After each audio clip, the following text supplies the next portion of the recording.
គ្រប់នឹងជម្រាបសួរប្រិយមិត្តក៏ដូចជាពុកម៉ែបងប្អូនដែលនិយមតាមដានក៏ដូចជាចាំយកជាមួយនឹងដំរីឆ្នោតយួនសម្រាប់បាទថ្ងៃថ្មីបាទថ្ងៃនេះគឺយើងមកជួបប្រិយមិត្តពុកម៉ែបងប្អូនទាំងអស់គ្នាជាថ្មីហើយយើងក៏បានពំនួនក៏ដូចជាយកដំរីសម្រាប់បាទថ្ងៃថ្មីមកចែកជូនដល់ប្រិយមិត្តពុកម៉ែបងប្អូនទាំងអស់គ្នាអញ្ចឹងសង្ឃឹមតែប្រិយមិត្តទាំងអស់គ្នានឹងពេញចិត្តក៏ដូចជាចូលចិត្តជាមួយនឹងការបាទឲ្យដំរីដល់ប្រិយមិត្តទាំងអស់គ្នាសម្រាប់បាត់តលេងជារៀងរាល់ថ្ងៃអញ្ចឹងប្រិយមិត្តទាំងអស់គ្នាដែលចូលមកថ្មីហើយប្រិយមិត្តទាំងអស់គ្នាចង់បានជាមួយនឹងតម្រុយល្អក៏ដូចជាច្បាស់ដែល admin ហើយអវងបាន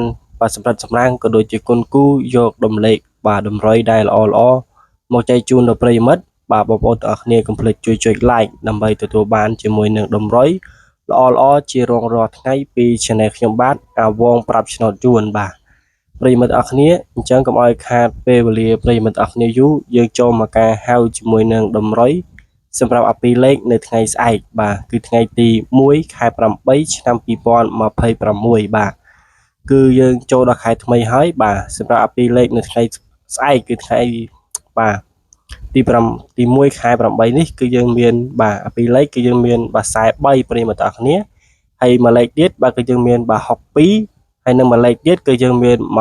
21ហើយយើងចូលមកការហៅជាមួយលេខធំយើងវិញអា3លេខគឺយើងមានបាទ471និង123ហើយនឹងមួយលេខទៀតគឺយើងមាន629អញ្ចឹងសង្ឃឹមតែប្រិយមិត្តទាំងអស់គ្នា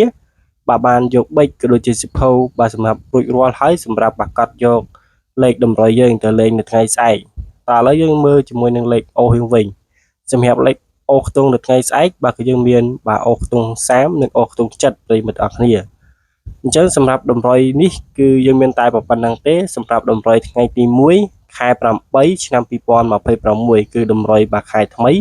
សង្ឃឹមថាហេងគឺដូចជាតម្រុយថ្មីបាទជូនបងប្អូនទាំងអស់គ្នាសង្ឃឹមថាប្រិយមិត្តទាំងអស់គ្នាពេញចិត្តក៏ដូចជាចូលចិត្តហើយកុំភ្លេចជួយចុច like comment ថាប្រិយមិត្តទាំងអស់គ្នាត្រូវឬអត់ឬក៏ខុសបន្តិចខ្វះបន្តិចអីបងប្អូនទាំងគ្នាអាច comment លេងជាមួយនឹង admin បាននៅខាងក្រោមវីដេអូនេះដែរ